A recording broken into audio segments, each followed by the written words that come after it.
സ്വാഗതം. പരപ്പനങ്ങാടി കൊളപ്പാളയിൽ ട്രെയിൻ തട്ടി എടവണ്ണപ്പാറ സ്വദേശി മരിച്ചു.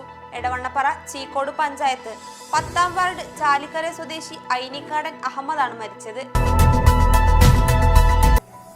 ചൊറാട്ടിൽ അംഗൻവാടിക്ക് മീതെ ആശങ്ക ഉയർത്തി നിന്ന മരക്കൊമ്പുകൾ മുറിച്ചുമാറ്റി. AR നഗർ ഗ്രാമപഞ്ചായത്തിലെ 1-ാം വാർഡിൽ AR നഗർ പരപ്പനങ്ങാടി സംസ്ഥാന പാതയോട് ചേർന്ന ചൊറാട്ടിൽ അംഗൻവാടിയാണ് പടർന്നു പന്തലിച്ച ആൽമരക്കൊമ്പുകൾ കാരണം ഭീഷണിയിലായിരുന്നത്. ശിക്ഷിക്കപ്പെട്ടതിന് പിന്നാലെ ഒളിവിൽ പോയ പ്രതി 25 വർഷത്തിന് ശേഷം കോട്ടക്കലിൽ അറസ്റ്റിൽ. കോഴിക്കോട് പന്നിയങ്കര സ്വദേശി വെബ്ലി സലീമിനെയാണ് അറസ്റ്റ് ചെയ്തത്. കൊണ്ടോട്ടി ഒളവട്ടൂർ പുതിയടത്ത് പറമ്പ് സ്വദേശി കോട്ടക്കോട്ടുമ്മൽ പള്ളിയാളി കുന്നത്തൊടി മൂസയെ സംഘം ചേർന്ന് ആയുധങ്ങൾ ഉപയോഗിച്ച് ആക്രമിച്ച് പരിക്കേൽപ്പിച്ചെന്ന കേസിൽ 3 പ്രതികളെ കൂടി ക്രൈംബ്രാഞ്ച് അറസ്റ്റ് ചെയ്തു.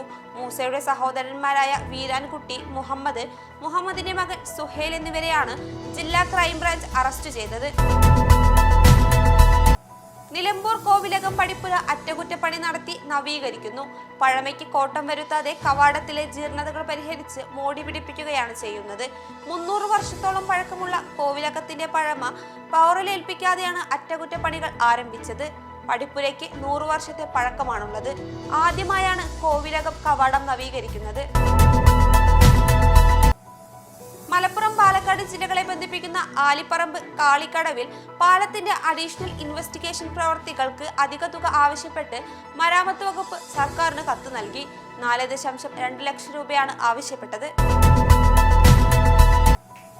വിലയിടിവും വിളവ് കുറവും മൂലം കശുവണ്ടി കർഷകർ ദുരിതത്തിൽ. മുൻവർഷങ്ങളിൽ മാർച്ച് തുടക്കത്തിൽ കിലോയ്ക്ക് 120 രൂപ വരെ ലഭിച്ചിരുന്നെങ്കിൽ നിലവിൽ 90 രൂപയാണ് കർഷകർക്ക് ലഭിക്കുന്നത്. വേനൽ ചൂട് രൂക്ഷമായതോടെ പൂക്കുലകൾ വ്യാപകമായി കരിഞ്ഞു തുടങ്ങിയതാണ് ഇക്കുറി ഉൽപാദനം 1/3 കുറയാൻ കാരണം. ഇതോടെ ടുഡേ അറ്റ് മലപ്പുറം സമാപിക്കുന്നു. പുതിയ വാർത്തകളുമായി അടുത്ത ദിവസം കാണാം. നന്ദി.